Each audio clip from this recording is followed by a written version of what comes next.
Amun, Jubilee Church, compound with D.Phailian Pastor, Mars, Nico Patani song, Sami song in the Thupi, siamtu hezing, Thugentu song, Pani Chawn, Mars Nico, Kitêlna, Vaihawmna, Kitêlna, Kitêlna, Mars ni song, Sami song in the PATHIANNI, ZINGKAL song, Pathin KIKHAWP, Puitu, B.IAKNA, leader, Pantu, Marsi, Tingpani, D.Phailian Bial, Lapo, Sinot Gual, Thugentu, Ken Sinot Moderator, Thupi, Giana 18, siamtu hezing, Kumpun Hornale, Natna, Sami song, Agun, Kumpun ini pingin Revenis nama YP sampai semua eksekutif sekretari ini tipe Vaihawmna ZIK ini dia cuma Sugnu dah lagi mak patin bing lagi kau tin Puitu Reven Mazan assistant leader lapo sinot koe Thugentu Renda Biak-In di dapur intin Puitu fakti lakna le pau sapinda Renda Minda sinot sekretari simerin intin ziu ai ne thin pi la kho ding hi thin pi la kho mi Thugentu te a ding hi i chun zi ki ko pen hat le Puitu te ki ku san naw ding hi Puitu lui le Puitu tak te kha in chance to ki ku naw le ti kha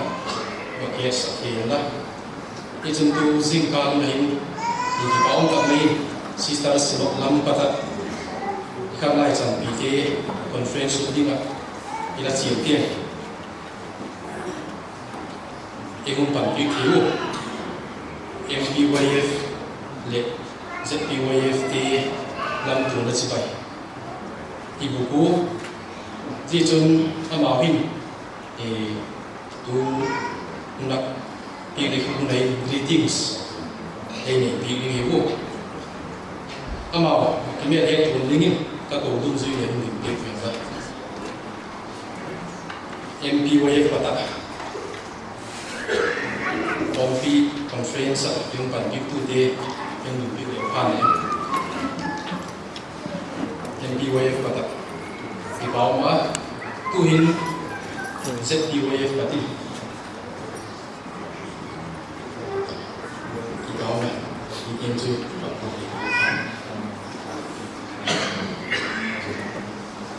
Panturing mga mercy.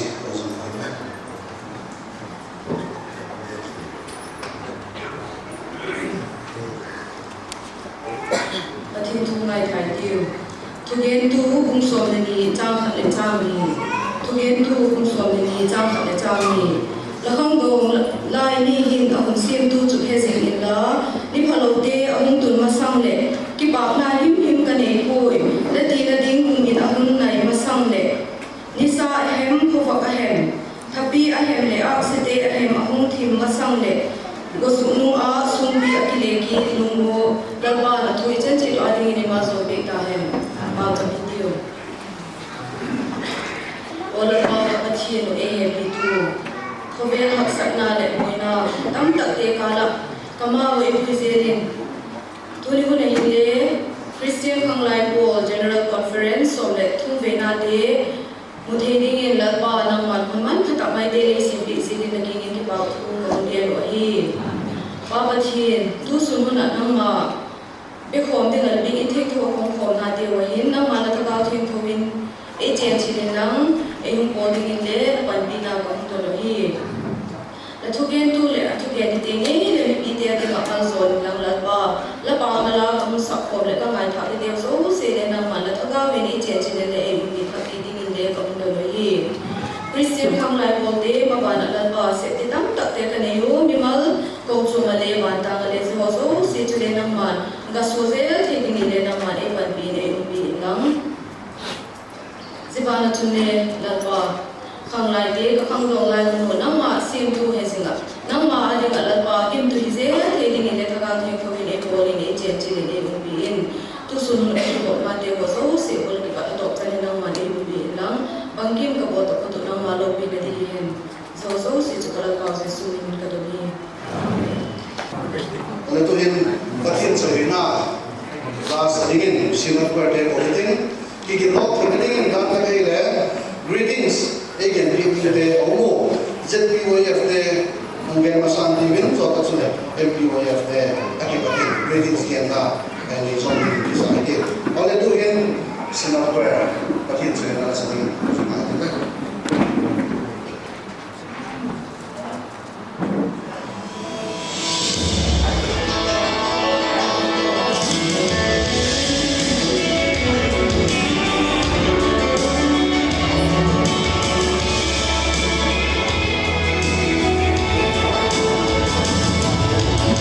Hãy subscribe cho kênh Ghiền Mì Gõ để không bỏ lỡ những video hấp dẫn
Hallelujah. Siya kuya ayibna untuk ayibna ya. Masahin salega kuya sana tambi kongkal tela pada ayibna tok hingkai khoma untuk pada tuni kami mana KKP General Conference Assembly Thugentu Nongkhom Thedinga Hingpui Khom Tu Ibiak Siam Thupi na le Paton San Ben Masarahin Tole KKP General Conference Assembly Thugentu Nong zosia Imam Pa Jesule ZPOF Minim Bonan Jubilee Toba program Vaihawmna tak program D.Phailian Isa lain tomi unbicil kong Kitêlna ZPOF tezong satan hampata nahin BIAKNA KKP langkai Vaihawmna tetungazong tanundang tu kahinggen sangke ahin Bana sohe taksa kama hing ilahin hadiain KKP de pasin mahing Kitêlna midang ti atinga gual na Thupi ta hithei dingle agam kelen ding genthil yang bai te pan pi zosia ding pasin KKP de hing mapui jing chi ka thumna helen to bana mai lang mazong Assembly Live General Conference de Thupi Josem Lopi Josema Zang Thei Ding Pasien Namau and Kitêlna Tuaba Provisional apa full-fledged Meitei Ding Pasien Gual na tok Namau and Puisingen Ji desa ahin pusang kaya Vaihawmna statistic kain peding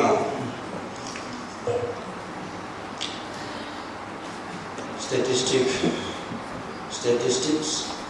of the Presbyterian Fellowship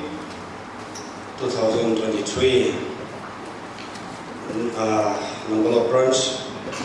Presbytery Thum District Gual Local Church some city le KIKHAWP branch churches le Li number of office bureau some KIKHAWP number of committee member 24 Bana total members are male Sanghat Zali Somlechat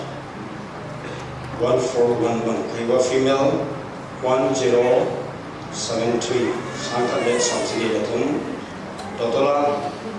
Sangni le Zali le Somya Deni Chaphe ZPOF Meitei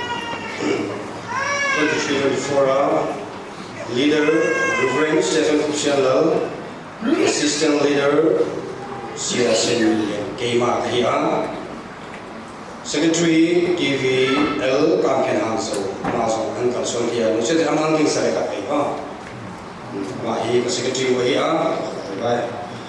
Abana assistant secretary Parliament Finance Secretary Pa Zamdenmu, Treasurer Tangwa Mungkhan Kualaya, Youth Coordinator Nga Ti Naomi Golian Sing Amazon Uncle Sunday and Inside Bye.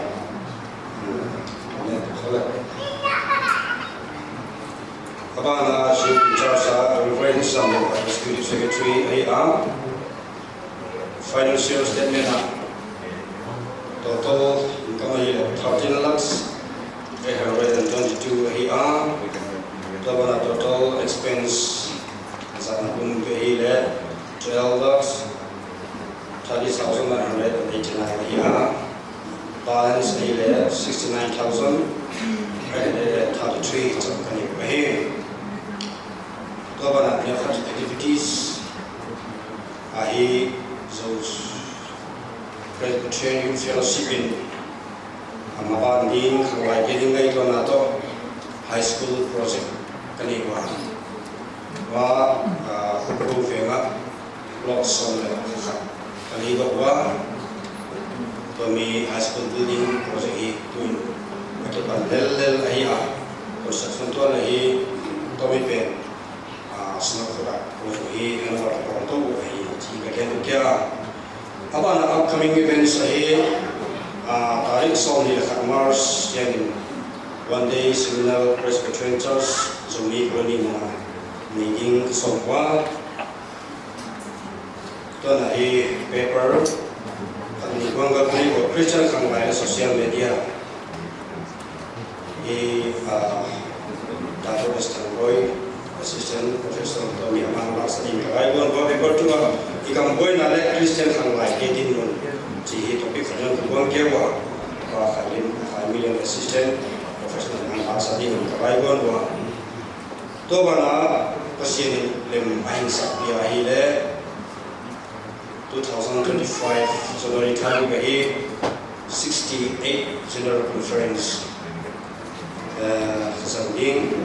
kahiwa kami munti azongi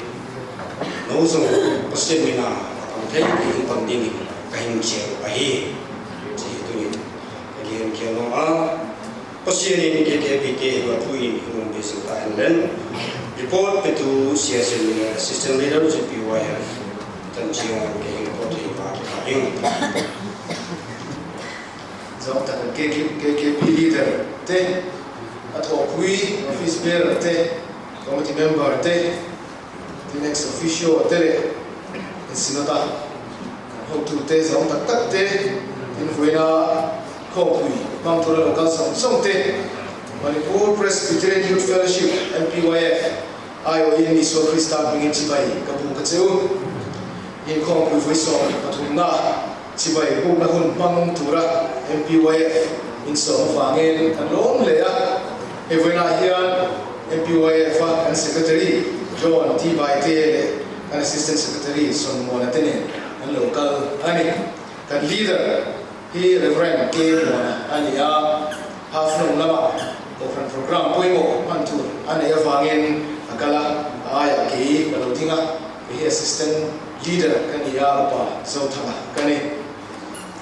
MPYF moya hian unit pathum TPK 3P CKKP le MPYF te kan oma rambuai ingit tinte as takin aponga rambuai pa ko pui te kan nia mala tu masok chang te vela nia ama ustam tak di pui te lo oma elaya CKKP la po ingi te tho karinga en po ni sela kun khir tak kan pa tla meka ring tu ta kan ti tu te kan ti lo tu te po riat fu te a riat thiam te po a har thui kan rin na ni tina so ni ne na thui la kan i kho pui tu kung so ni cha khat i siamtu fereng ro ti ani a Christian chalai lo kung khom te hian mi siamtu pathian fereng chunga kan nun man a poi mo suan le a tang phai KKP members song ten siamtu fereng chunga rong in bo zel thinan in rong bo na song alang pan ma so chero se me ZPWF MPWF kaden greetings right ha lam ma ale to hin lipin patin servitan ba Christian numbers na la song di la pona he lal Emmanuel dam ge ding le amin che ka ding ve ding in mi pin le hete badal lo ko kalpa ni ko na tai Christian lo du attack so ka he yana na song pona he patin servitan mi pin la sa committee ikin pe ho ma se se ni so komin the reverend lu tin le ni patin ko ta me Hãy subscribe cho kênh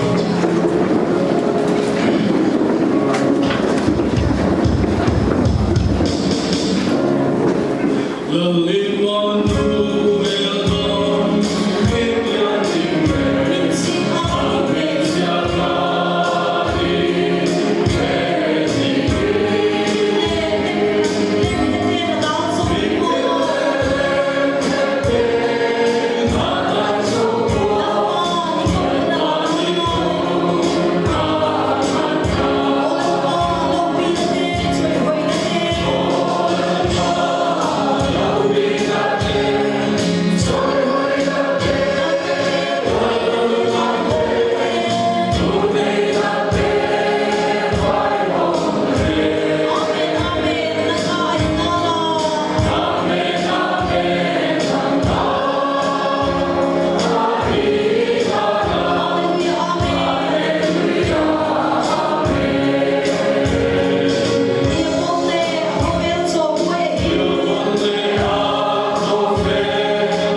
alpa pakathiru ZINGKAL nama abiding khangoyin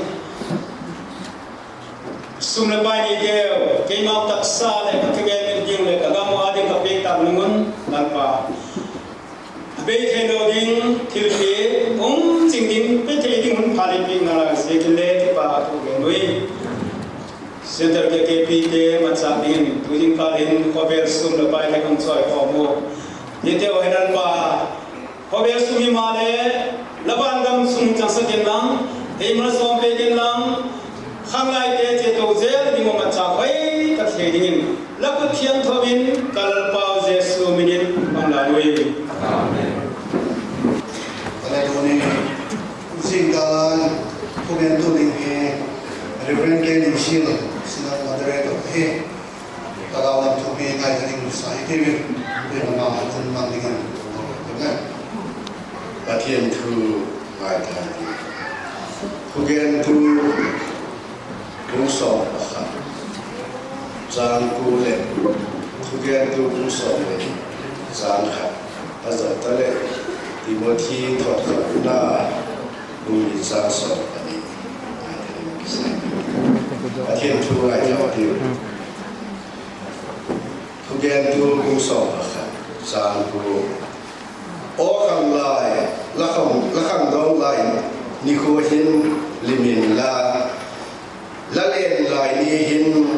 lalum thim chu ilimin lalum thim doi dan le lamit monop dan chum chi in ahin zio zo sia hin PATHIANNI Vaihawmna kun Puitu ding a hiti hezing usop ani ZINGKAL lakhang don lai ni hin ahum siamtu chu hezing la ni phalo te ahum tun masang le ki pam na him ka nei pui la ti na ding kumin ahum nai masang le thung thang lama Timothy Thotkna bungli jang son ani lakhang dong hina woman musik kihen himale paudan le toidan hepina kinna le thien thuna te chun gingtu te don dingin umsatan lalpan thu leng dingin mal so bekhen la kumsami le som pagit KKP General Conference Kalwai Kochuam Amun CKTP Puitu te Thugentu dinga bote alem chang lo zikin thagaw lam Thupi khoya lahin ti kha kalagen khata tu chong General Conference thagaw lam Thupi la siamtu hezingin ti gen dingin gotin kaum kita go to CKKP Puitu tele PATHIANNI chongin kipa thu kagani igam dinmun le ahun ta kituak thagaw lam Thupi itol itel do thezel hi akau chomte thagaw Vaiguan rasatangmin idon muiti yetin oma lalba chulo bina sanghen la ZINGKAL Thupi hong ki pat na hi khang do wang lai hun te a tiu tinga gen bolin le le khang lai hun ai lo le khang do wang lai hun ti kon mat na om tak le ZINGKAL ki khom zo si le a thu ngai tha zo si te e go pe kai ti khan la le him kanoma Thupi wa siamtu ki he PATHIANNI amel kibat pi ai siamtu PATHIANNI kha again na he chun thumal hezing ti he hezing ti dale nasepin azwi te di thumal ti he dino hobel pum pi athil ma pasagi te la ka gen te la om tas mahal kule azi ahezing noma ahezing na ding achum tas mahal asim siamtu hezing iti lain hezing iti tele nang le kim bangin i bol ding au iti hiat yu apoi mo chon tha mola suam ki do zo si khule ela function ta te ela nu si ta te hezing no ma je hezing na su na ding khan suam ki do yemu si le nule pa phan na te isu bi phan na te khai hezinga e thu siam thil pha te kha sep zui i go zinga tu zingkal hezing ding ti zing lai heng le a sep to zui ding hi ti kha henil pui tiu siam tu hezing ma sepa zui lo chu hezing di kai bu Ethiopia tingkat na situ he Solomon he ahun nunung lama azi kahe jesu hi lai le khang dom sa khang lai hun ai lai kha apoi modan kha ahe chin tanu azi kahe hobela mipil ama sa pil zo talo ding thugen ni chu adik nyai di akichi nahi Kochuam te na na chen khang lai hun ti tele gom som palia pat som li ki ka hat lai ni mi ki chat nei lo hun ilong ti ma gom sao si bol thei hun bang ma bol thei lo lo dia ki ngai tu lai ka hi Jehon sep chu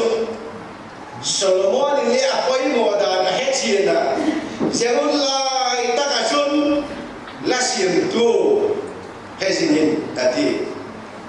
dozin kala siamtu hezing dinga hungkal khoms hungsu kamsu putezo shile dozin kala itu kian diwa patahin kain kopum pia pathianni kala kibanta Christian kahibe sama Asian tu hi kajui tak na kahezing tak nanti ngai tu lawin kadua setan ei loina chon khang lai huni ei mano dan dana badi abana chon ikin hunta sum kong veya inche lo che te sim di ato na bitin hun ko minister pe som te hukola bang ma bol te lo huna Goma ei de doi lo huna khogem lok chen the lo huna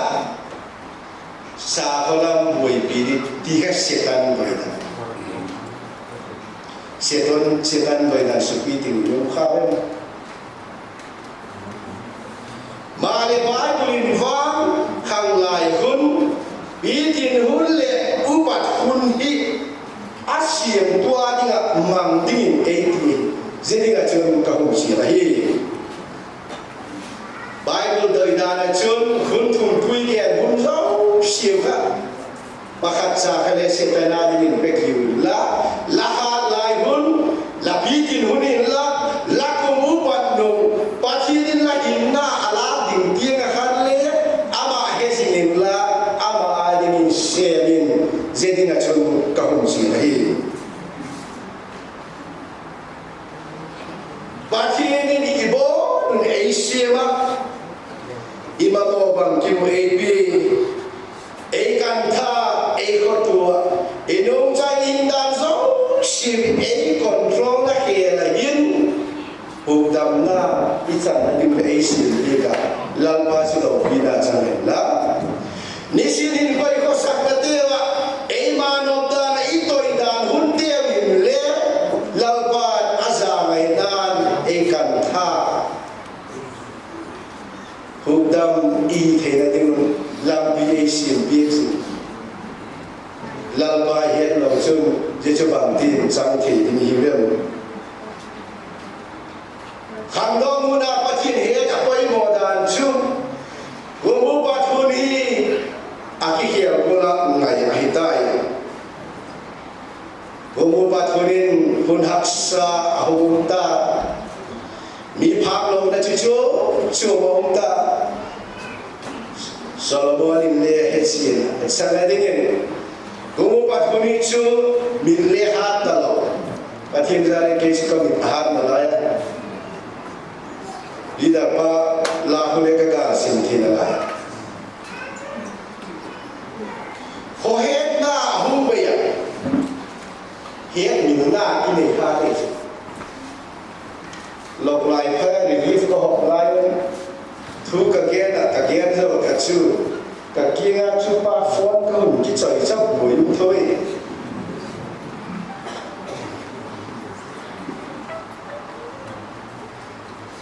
jehun kha ko ma ne ngai na ta ka ngai to se ka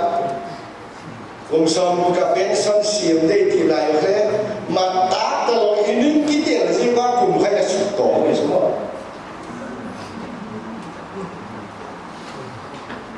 jehun kha mu tu ngai ji kin la khang lo kum kha I ha lai ni ta pathin na se mai isam te ahung kanga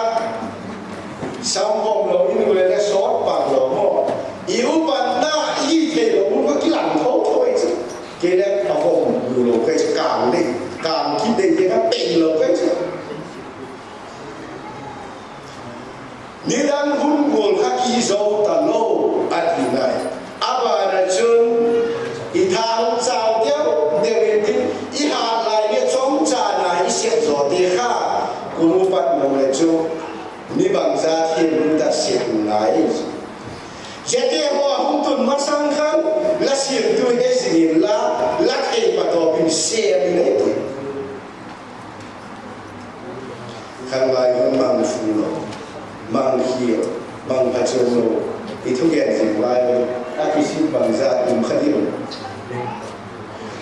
hun ki khe sa nei te ho au ta ku le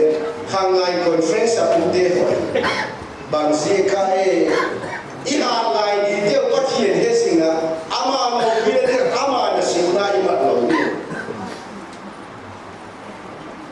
Medium te gen da da chon hang lai huni hat lai hu nang le ha la ki sak lai la no bol ke dinga la ki sak lai jehun lai ta pathin ni le mat mo ni la Puitu ding kha so la sa thiam kha angaya ke sei bot kha lo ai ile la chang ke ni kha hang do te ki te le lama the hun lai chao kai pathin ni na do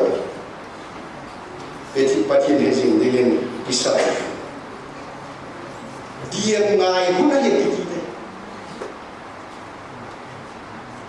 Medium te chun la hang do mu na hu kit sa ya la mu pat kunin bang zat na siam do le chu le la wang lai nia la siam do kha ko mu pat mu la siam do kha tu him lo di dunia in ngai tu hang do hun te hi gen thim hak sa ba hu tun di hello I ji ilum thimu ata ma then dang lam thei ai la hin lalpa la sim tu hi le chen donung in ko ko mai za ti la dam ding kha la kham do mu la lalpa la he jing chun la malam mat van ta men lalpa bu hui ding ai ati pathum na ding a chun kham do mu no hil hei hu ati Kham dom kum nào bang sa hi lai mi ei hi la hil thei ki chu presbytery na hu lu to kumu palam te upate pastor senior te boina chu kum bang za tin lam jui sa ka khat ta hum ki theng presbytery dan kha jui hak sai sa kham dom na si lo dai lu lo wai pa te choi mo te choi tu to Hang dong nu ki chai pi tin noi hak sa sao jing thei mu ni nei lai mo hi tam ta ki jil lo le pi tin noi ki jil lo tam man ta tu nu na Puitu ma sa te tu I Puitu te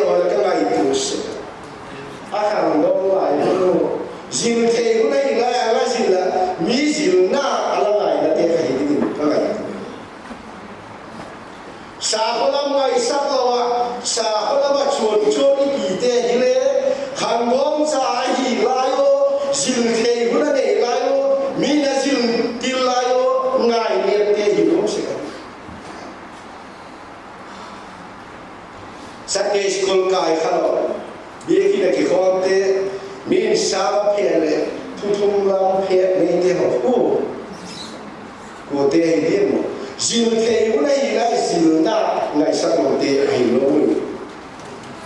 aba na chon hang lai u ni these are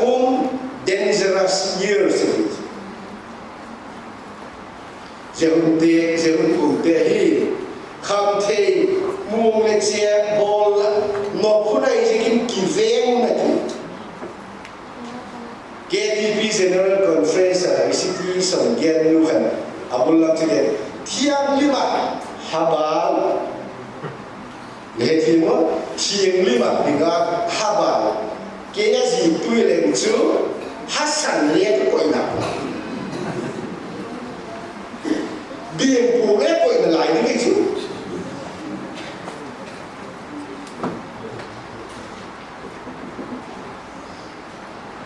Dizat gunung su, jangan nak hamthei bolu, muang le siap bolu, dan mulai tak lagi sumthei noi jenju. Lacuan dan siasa kau pat mengin kejuhai ka hak sadina.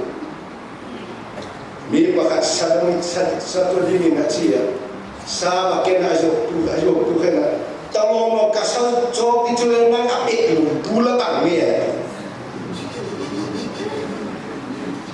Kalau belum kasar itu le apik lu dula gak dia bahagian nama buat thai dah ni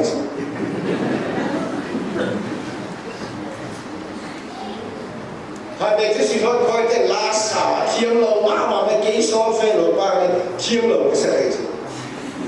misal kasar ki pastor dia kata bang tiang kahel lo le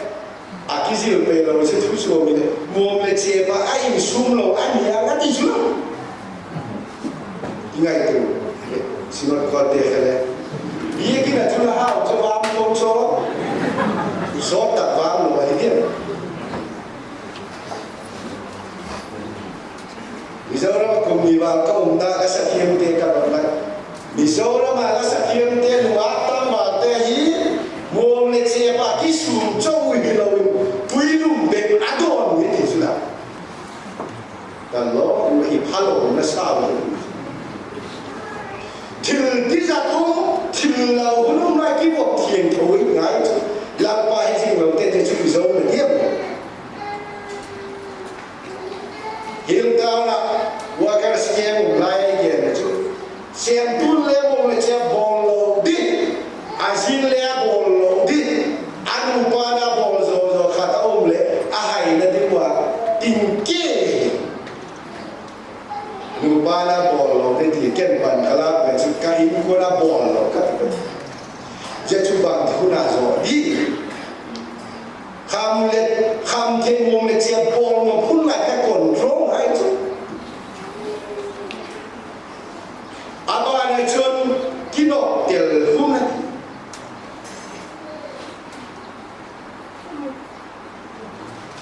dan umum tan ni. Jauh dah lagi kontrol, kita tinggal tu, lah siamtu hezing ni. Betani sekolah kakak lain, murid siap, biru siap, macam biar sekarang siap. Tu siap kontrol, siap tu. Loi pada siap tu, boleh tahu tak ni. Kontrol full, mimpi tu. Winning lama mungkin Bapa kali acaba birice Amun buat khai Van kamu kaina dalu mungkin maleh akan ngai udah kontrol lagi hiale Amun guna khai birice kita Kochuam pakai ke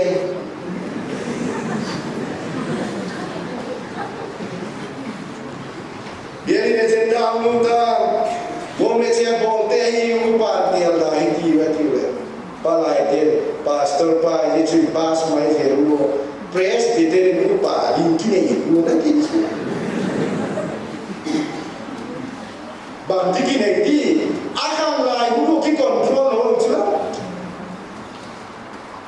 Si kepi luar sinar kuat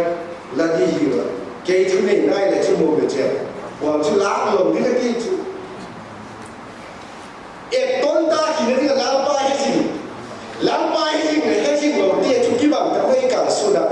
บังไม่ดี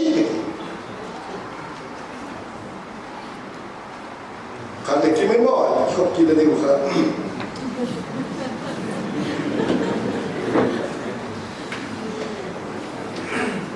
ทางไงเป็นเฮส่วนหน้าเลยเทียบหน้าโตมุนหน้าเปลี่ยนไอ้เสียกินทีละเสียเทียนนี่ก็ผมเทียบเสียโดโซนี่ก็จะแต่การที่สิบอกเนี่ยโอ้ยทุกท่านมันเราเสียผมจริงเราปงกับสายดาวเตะเลยหลานนู้นเลยบ้านคุณเจ้าผมจริงเราปงนะสกุลปูเตะเลยผมจริงเราปงนะจงละมาปัดเขียนแค่ละเห็นสิ่งเลยนั่งเลยนั่งที่คนรอเลยที่ดูกันเกี่ยวเราเสียกี่ดอกนักคนนี่โม่เสียเตะหัวดอกเขียนนี่ไงชื่อดูหุ่นตะกับอีฟังไรหุ่นด้านกุมุปัดหุ่นมีฟอนกระลาเนี่ยหุ่นเขาตุ้งแต่ละชิ้นเท่ตลอด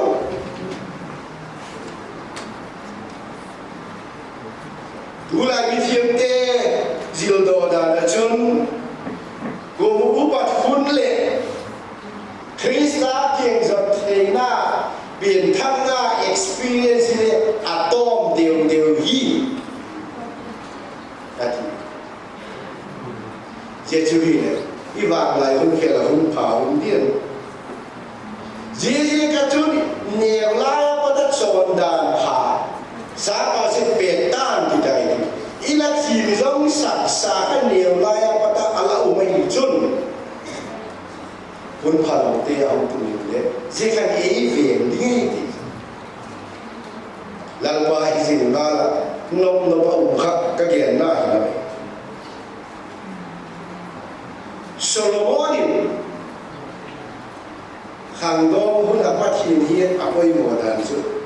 ดีนั่นเลยนะทุกอย่างที่ผมสอนนี่เลยนิ่งสร้างหุ่นนะครับนาวปั้มเชื่อเชียร์ที่ลำปีกอบบุเล่จนอาเองนุ่มเที่ยงนี่เลยทาสุดตะพูนะดูเลยว่าตั้งแต่ไม่เตะกี่ข้อมูโซโลมอนทุกอย่างที่เราชิมตะพูบางทีก็อิจฉาเตะเห็นมีพลังเห็นไหมนุ่นบุเล่จนมาเทเราผู้ใดตัดบุเล่ล้านนุ่นมุนาเอาให้กับผู้ที่นุ่นลำปีผ่าจนโทดีที่จุดโซโลมอนทุบปีลจีตุยอาลามิชินมา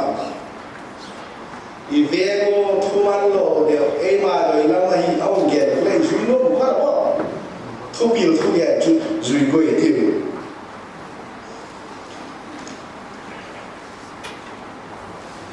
โซโลมอนนี่ขังดองมันปัจจัยเห็นจริงดีที่อุ้มสีอาเกนนี่ที่นักเรียนนะหุ่นหักษาหุ่นทุ่งตะเลขังดองมันบาลบาลเห็นจริงเราชื่อ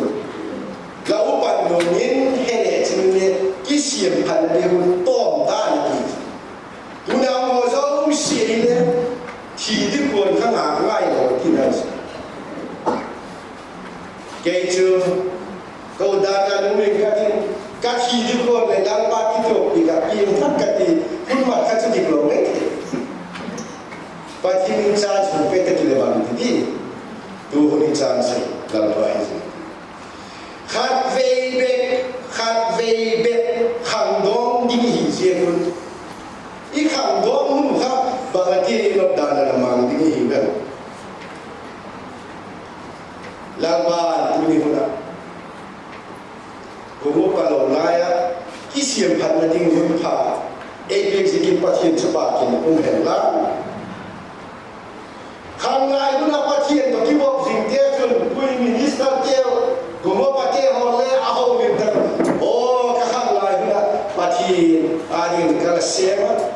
ปัจเจียนนะก็ฮิปัจเจียนก็เห็นสิ่งนั้นเดียวไงผมเนี่ยที่จะเกี่ยวกับมินิสเตอร์เดียวสักทีRevenue lalu Thupi lama apa pastor ira asmidan Puitu kandong capat hina nesek Puitu tu ni hin Kochuam saya hun ibu lim nanti muncul ikan dua thei usum dengan cun oh hun pak kane laya lalpan hanai pieng laya ama dia thei to pak kiman lai hun kat pathian Meitei ho na le je dinga chumi nei ta o le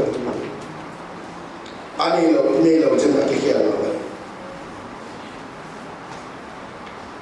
khovel lo sangin pathian lo apazoi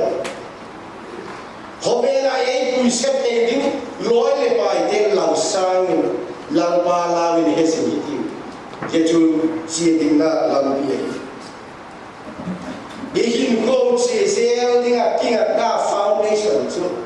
lalpa hezing, laki na kaya mat na cumun na illi pathin hai. Imras sanga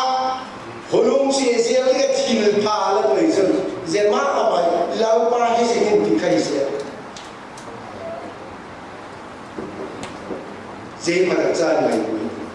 Lakam domuna lalpa hezing lo lagi lele la upat pun le het hau thau ding la lalpa hum pharu piek lai hun wa piek lai hezing lo wa nama to dan lagi lele la upat no lai ko kisai di la pe pathin ka het hau thau ding maleh mathe lo di tadi siaman talo ni kisi na kuma Asami dia tidak zene dia mo banกับสุธามdin dia avai ke kalova ko poi langpa kitu ini langpa na senna din chunwa avai ke kham no mulai siamtu hezing ni apa pathian kitu pina din chun avai ke kalo mulo we maleh tuni ihan lai ni ivan lai ni lalpa itu bicara apa ni? Setan tu idan, tunggu pada langkah Puitu. Siamtu pathin hezing ni tak mau dia susu kata.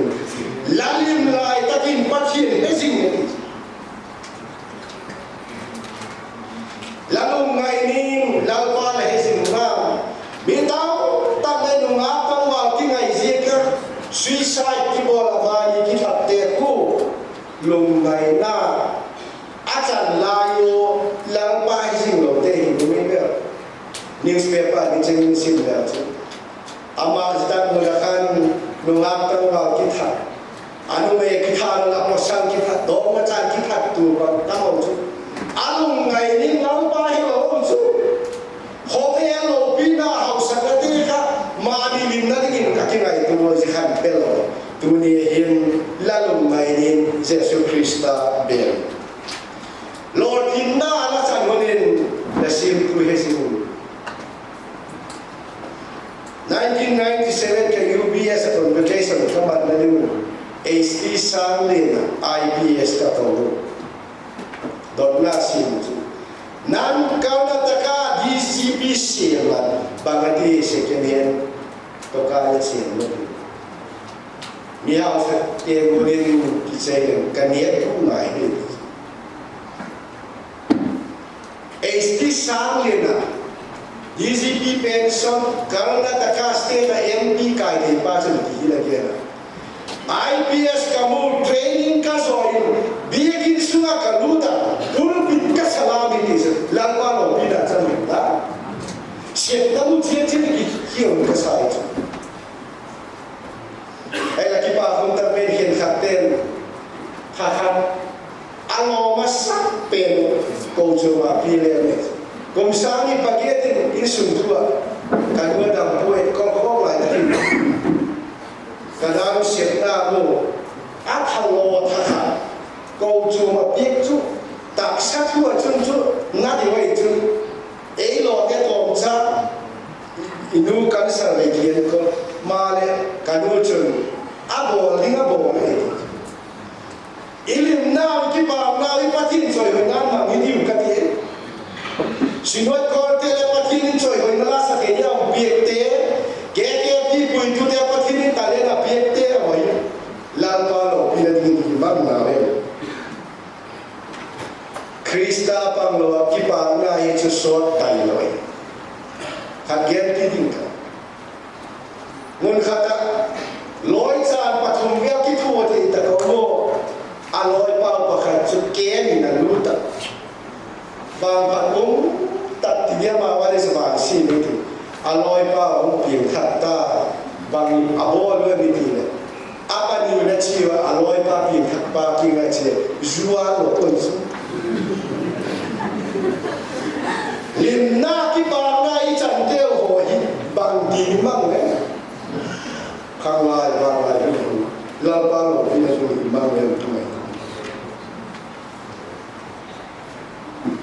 la sa ga hu lai ta kin pathin le hezing na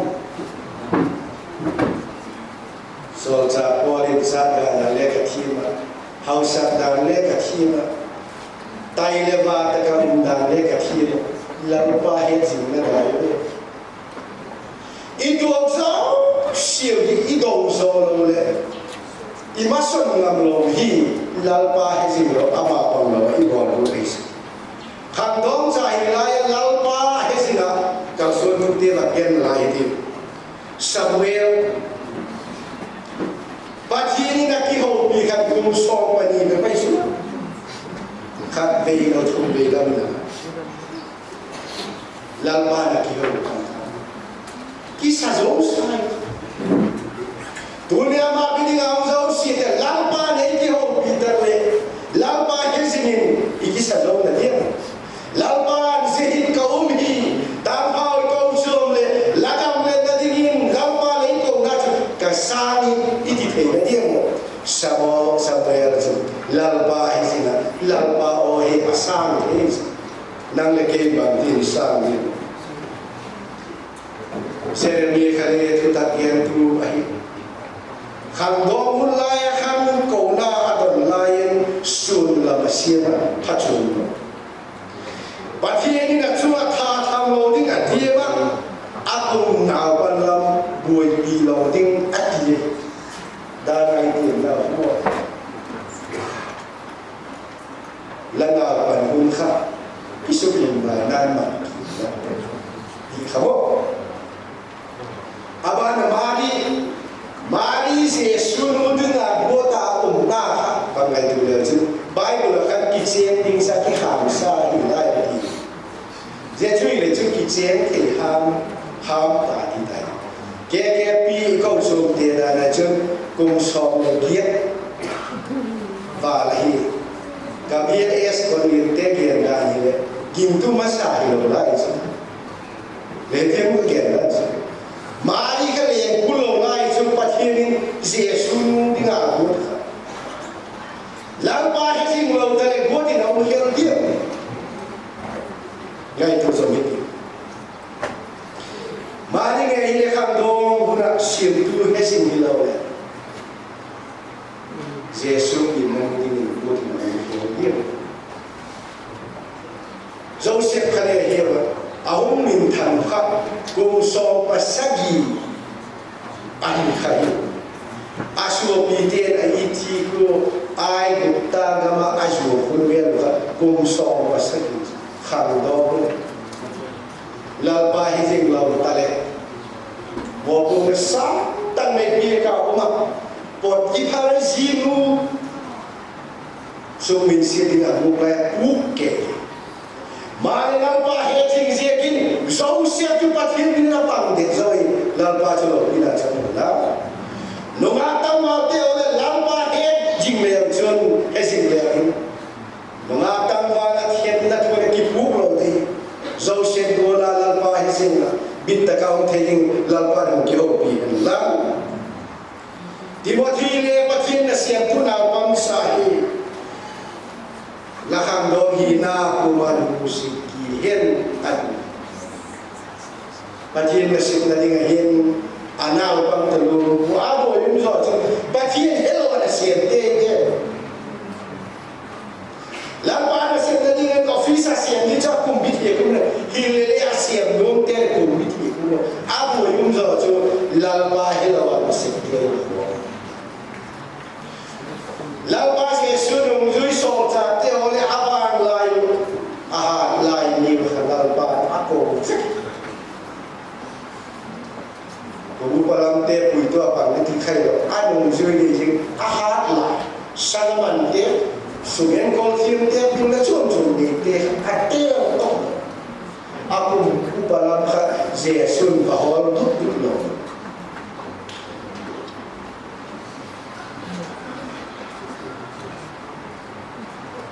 khang do mai pathin hezing bang thi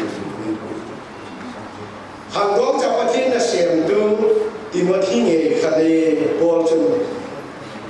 la khang lai no na te chu zam sanin la ti Jesu mulai pathin la siamti khale kha khang lai bun ha lai ne asu boy tu tam tam Minister pension tapi nasi putih vaknum khile khang lai bun no na te zam san tam ta om ni ke du sa pathin zain pathin lo phire kum som phum pa bu pathin na siam kita khang no mun zau si ka sema pathin zala ko chu te se pathin hezing lo ka uni Amun Puitu nga giang thi loi thi ngai chula siam tu la kana ko pe na lut kahi gom som ni val be pathin na siam tu ba la wa hezing lo ko hun ka ngai tu tam lo ngai thi ji jo so si ka giang na chu khang long sa la wa hezing a poi mo lo pi ne la ba lo pi na cha la Dunia aku cakap, kaham doa patien kahit ziakin, tu dua hin kanung, kipa kading kani tamte dikai bangsa tu, Solomon cembang, lahang dong dia patien lahang, lahu patal itu dana kana dia hu mesti kaki sing le tilawak gian ini, marbeng khosam. Sunday school say na to hilo town lighthouse in mohon ki zone marbe ka pakin ka chino poster na cinema ngom tak tak mo amin yan tu cinema tiket ki chule din kyo so hilo town zo na chi ei pui ei kol tu ko ko la mar cinema street box le kin ngam lo Mi cinema yang nak kisah tu, kau kesan dia sepuluh kali cinta. Jangan dia kamu tolong itu ni. Dia dia apa yang macam, lama hari jangan ni hari jangan dia kamu tolong. Jangan orang dia cuma hezing orang itu.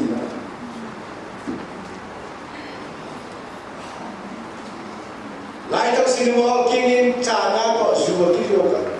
Cara je siang khat, Jubilee.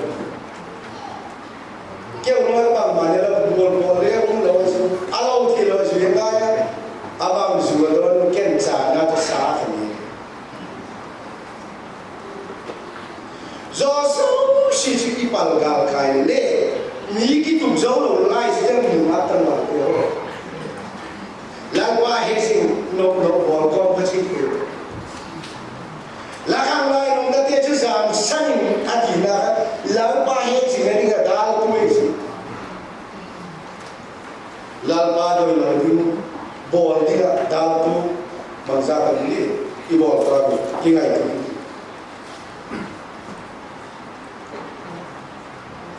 gal uma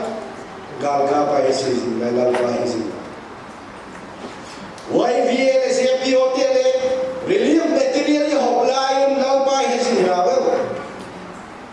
dulaya boina dau pen chu relief from ahop dan thui chi thui corruption ai chu lau pai hezing tian corruption bol ni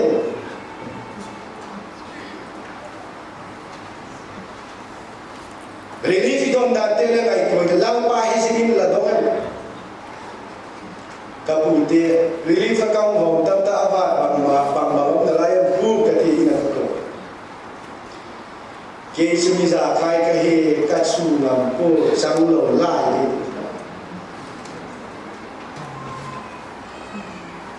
pastor te tu ta ki ya lo ko gen ngam ta ji ane zo zo a hao a chu ha cha mai dia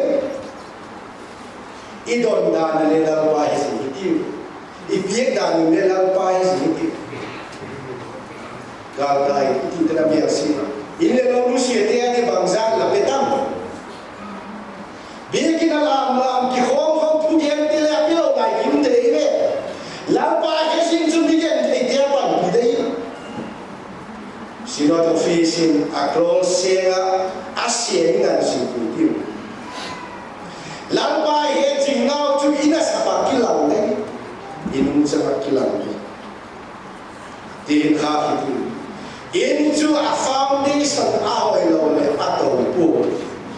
into foundation ahoy lin hui pite bang song le selo ni lalpai hezing le chung hui pi ko pite lo sin jo bit takin umthe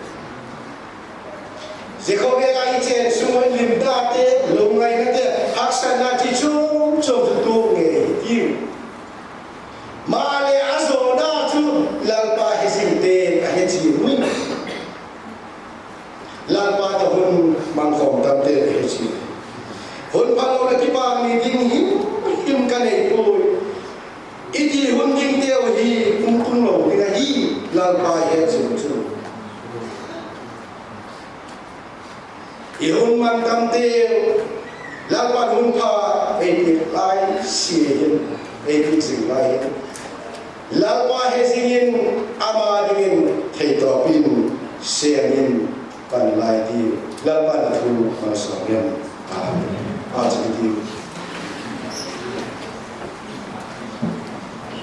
lalpa to ZINGKAL KIKHAWP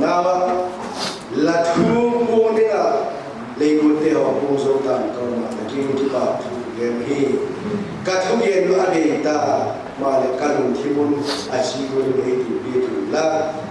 nang ma hezing lo te la thu lai tha ko pa nang ma hezing la nang ma doi da le nang ma lo pi de ka kan ka su ti ta dinga e kyo bi che ti min ka da pa Jesus Christ ni amen Thupi pun nak ngai negara tu patin ngai tha ma to hian pun ko kon na le na ni di sa ti le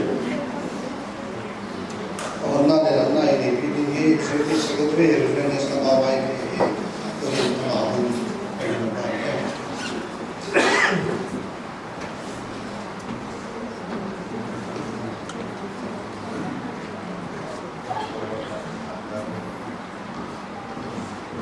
Christian khang lai ko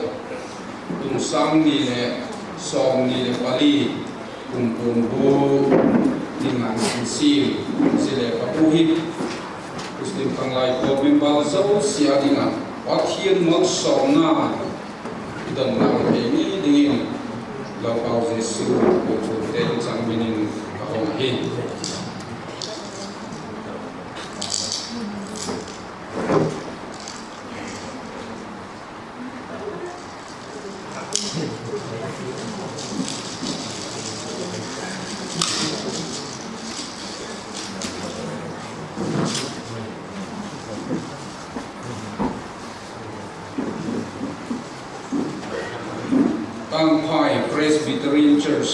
Presbyterian Church of India, Provisional Synod Christian Lai Paul, sang ni song ni le pali kumpur, gam chu lalpa ahin, Reverend Lalgin Waipe, in charge, D.Phailian Pastor Bial azâng ahin, pathian makunin, paksana negatif. Olalpa kabiku pathian Christian khang lai Paul KIKHAWP doyong tak kamat zing layohin zekum hi nang malal gam na kasep naw le ka Christian hin ko ngat na dinga ka chen na gam hi ke wa hi mai lawin lalpa hi ti zil din ka kisaw hi lalpa zetu cha koi mo tak mai zik pi di pastor doyong tak le pi zikun le king ki pak ku bagian ba hi tunong tak le atam zo le khazika mal som na dom zel hin dingin lapan pina ka do pi pui tuni ka pastor kut suka gam chulal pa hiti le khabu hum kizi ke nangin malung so min la azing tu te le amang chatu te zo sin kahin nawa na sepa tulai taka gam din muno hile namma kamu chet theina dion malai som pi te le chuntin la ko din kom lam hi la lo pi na ding zo kin kalal pau jesu kan hi amen Ia sa din po ino ia sa kato po kung dengan secretary of Kitêlna Sugnu Pastor Bial Biak program na sim Puitu Puitu umang zung assistant leader na po sa Thugentu D.Phailian leader po do Puitu Kitêlna na ni pang sa PATHIANNI Thugentu minta sunok secretary senior Biak la kong dinmun tuading ahin Puitu Kitêlna tag na office bearer state leader Amun Bial general secretary tangwa dinmun D.Phailian Bial assistant leader Thupa Vaihawmna Bial assistant secretary tangwa Amun Bial treasurer Nunga Ting Siam Kim D.Phailian Bial finance secretary tangwa Bial central committee member te Pulang Zoilin Esmonung Bial Puhen Bial Bial Pulun Michael Esmonung Bial tangwa Thamne D.Phailian Bial tangwa Lindan Sim Bial tangwa Kennedy Pangin Bial Malso Vaihawmna Kangwai Bial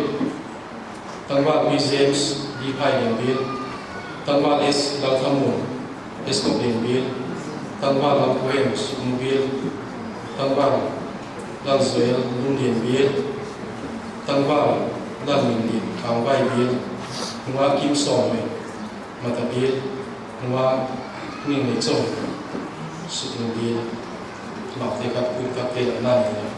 na pa matinin lokias sa Kitêlna kung pulu tu KIKHAWP ha Bial secretary kan reception counter tu KIKHAWP na hinga lai ka lokias sa Kitêlna tu ZINGKAL polom la kong singkat sang ko za ko so tum KIKHAWP za ai le sangkat za le so sa gilid yu Langanong Christian na po numbers sa kaasang nito. Kasi na toon na niya kagin po hiya may pete. China rin siya gusto ng ratay ka. Gal muna fan, lumay din na at araw at tulong sa otan. Sa nga sa mga sa ginay sa imen, sabihan po lang sa otan.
happy le zau si pathi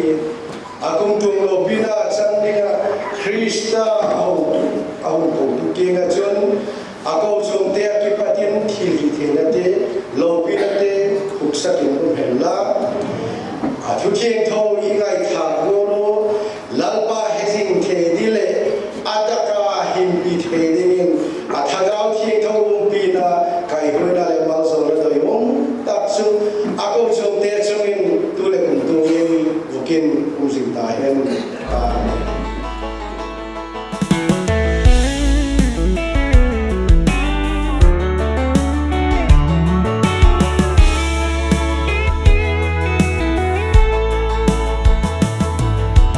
siamtu PATHIANNI nang lei kei amin choi hoi a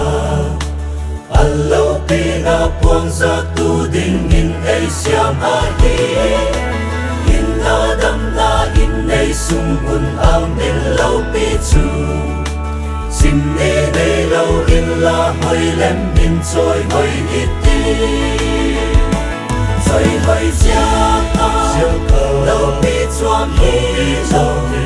choi hoi lo ziak hoi na choi lo bắt thiếu siam sa lê mi zosia te amma bak le rồi hơi tình siam hi amma bak le rồi hơi tình siam hi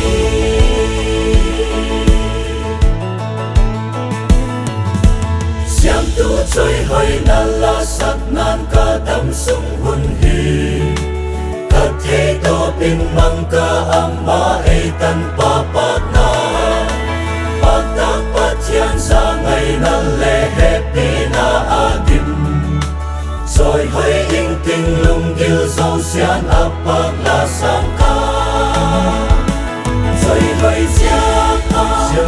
lo pi chuam hilo soi hoi lo ziak hoi na choi lo bắt thiếu siam sa lê mi zosia te amma bak le rồi hơi tình siam hi amma bak le rồi hơi tình siam hi